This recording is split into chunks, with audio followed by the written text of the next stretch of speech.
Ja, hvala lepa za besedo, vsem lep pozdrav. Pri nas lahko trdimo, da ljudje mislijo, da je pri nas nepravna država kot nekak naravna katastrofa, ki je prišla sama od sebe. Motijo se. Pri nas je bila nepravna država pravzaprav namerno vzdrževala, če ne celo instalirana. Zakaj se je šlo? Šlo se je za ohranitev privilegijev in če hočeš ohraniti privilegije in stare totalitarne vzorce obvladovanja države, ljudi, potem je bilo potrebno uveljaviti tudi selektivno pravo. Selektivno pravo to je tisto, ki velja enkrat samo za naše, ne velja pa za tiste, ki so na drugi strani. Ta vzorec se je stalno pojavljal. In žrtve tega so bili državljani. Če govorimo, da so nam ukradli državo, lahko tudi trdimo, da so nam ukradli pravico, pravičnost in pravo. To nam dokazuje,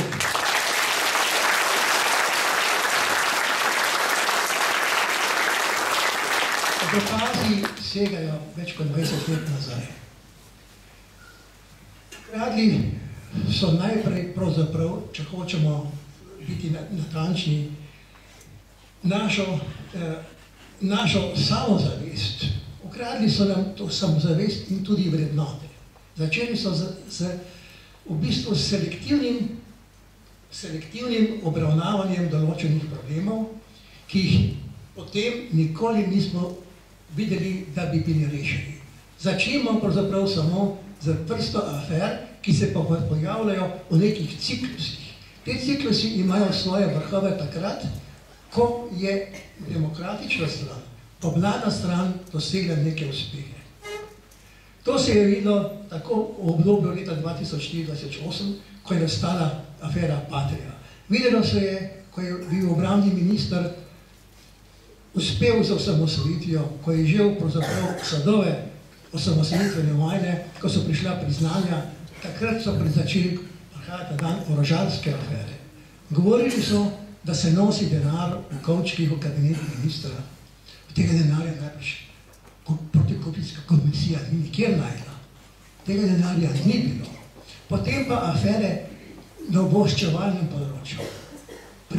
Recimo samo to afero v Piranskem zalivu, prisluhi in pogovori predsednika vlade Janeza Janše z Sanaderjem. Tudi to je ostalo popolnoma, rekel, v praznih. Ni bilo res. Torej, če hočete nekoga umazati, če hočete nekomu vzeti čast, potem ga je treba obtožiti, selektivno obtožiti in nikoli ne bo dosegel svoje pravice. Pa tudi, če na sodišču dokaže, sodišča so počasna. Tudi ne velja to samo za predsednika vlade, velja za navadne državljane. Koliko ljudi je bilo prikrajšanih za pravično sojenje. Poglejmo si samo zadnje škandale pri privatizaciji in odtujevanju podjetij. Kako se je v bistvu na enostaven način in selektivno lahko obravnavala pravica na eni strani tistih, ki so povzročili propad podjetij, na drugi strani pa ubogih delavcev, ki niti niso dobili plačanega zavarovanja ali pa svojega zaslužka. Sodišča so bila tukaj pravzaprav inertna in kar je še huje, bila je tudi sama javnost in mediji pravzaprav precej molčeči. Pri zadnji aferi, pogledamo si samo poročilo protikorupcijskega komisije, ki je obtožila suma tveganja korupcije pri predsedniku Janši. Prvič, se sama komisija ni držala svojih lastnih pravilnikov, ni nudila obtožencu pravočasnega vpogleda, česa je osumljen, da bi lahko pripravil obrambo, kajti to zahteva tako ustava, kot sama zakonodaja, na kateri basira ta komisija. Torej, sama komisija kot inštitut pravne države je delovala nepravno, torej tako rekoč nično. Če pa še pogledamo sam sestav te komisije, je bil zelo problematičen. Prvič, Pomemben član te komisije je novinar, ki je stalno bil vpleten v blatenje tako demokratičnega bloka kot samega predsednika Janše. Torej, nepristranski, tudi ni bil strokovnjak, ni bil pravne stroke.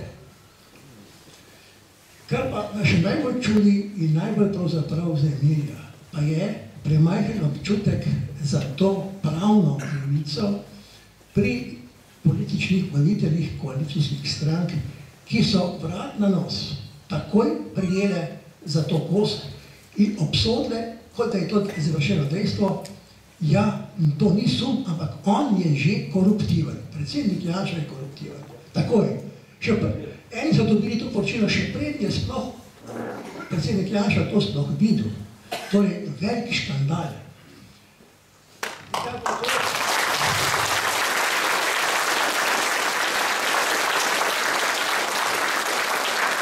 Tudi mediji so to vzeli kot suho, zato ponavljajo, kriv je. Ampak po eni strani se ta isti predsedniki teh strank, pa nekateri izmed medijev, zavzemajo za pravno državo. Torej, če bi imeli resno v mislih pravno državo, bi morali presoditi, pa dajmo enkrat sodišču pravne odloči, ali je predsednik Janša kriv ali ne. Ampak to ne. Tega ne naredijo, ker se ne upajo. Ker je samo poročilo polno ljudi. Včasih Finance ste lahko pobrali, kako so ovrgli to domnevno obogatitev, njegovo obogatenje z zemljišči in v njegovem posestvu v Trenti. Tudi v demokraciji je lepo razložil Tomazin, kako je z finančnimi transakcijami vračevanja z gotovino. Ti zneski so pravzaprav zanemarljivi napram zneskom, s katerimi je upravljal gospod Janković. Ampak tukaj seveda so dvojna merila. Sedaj je v Jankoviću vse tiho. In ta isti predsedniki koalicijskih strank, ki so se dogovarjali, oba dva morata odstopiti, zdaj v zadnje dni pravzaprav Janković pa ne odstopi, kot župan, sej je že dovolj, da je kot predsednik odstopil. To so dvojna merila. To je tipično za nepravno državo, da ima že tako politiki, kot tudi mediji dvojna merila, da ne govorimo seveda o samih pravnikih. Tudi dvorni pravniki,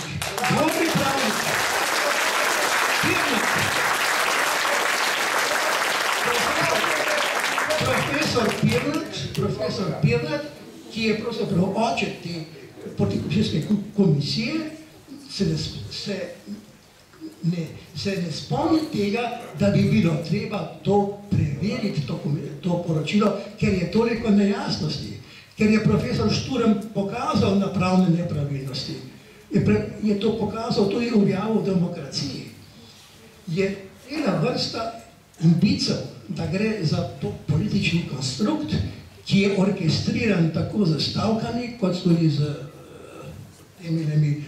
demonstracijami, nasilnimi, ampak to jim ne zadostuje. Oni trdijo, kriv je. Torej, popolnoma, bi rekel, so v tem primeru skregani za pravno državo. In to naj pa naš vrhunski pravnik, če tega ne spomne. Pa kot recimo komentator viziji. Torej, problem nepravne države je globoko zasidran pri nas, v sami pravni stroki. Kot je bilo poročeno nekega nemškega sodnika, ki je pomagal pri nas spreminjati sodstvo in je povedal, da imamo mi veliko večje število sodnikov kot v Nemčiji, 50% večje, ki pa naredijo še enkrat manj kot v Nemčiji. To poročilo je bilo zavrnjeno od strani našega, oziroma se je moral opravičiti pri nemškem veleposlaništvu za ta potrditev. Torej, nekaj je narobe z našim pravosodnim sistemom. Torej, mi se moramo potruditi, in tudi vi, da bomo opozarjali na vse pravne krivice, ki se dogajajo navadnim državljanom in tudi tistim, ki se zavzemajo za demokracijo. To je naša naloga. Ne smemo biti več molčeča, apatična množica, ampak moramo se postaviti za obrambo pravne države, za obrambo demokracije in za obrambo Janeza Janše.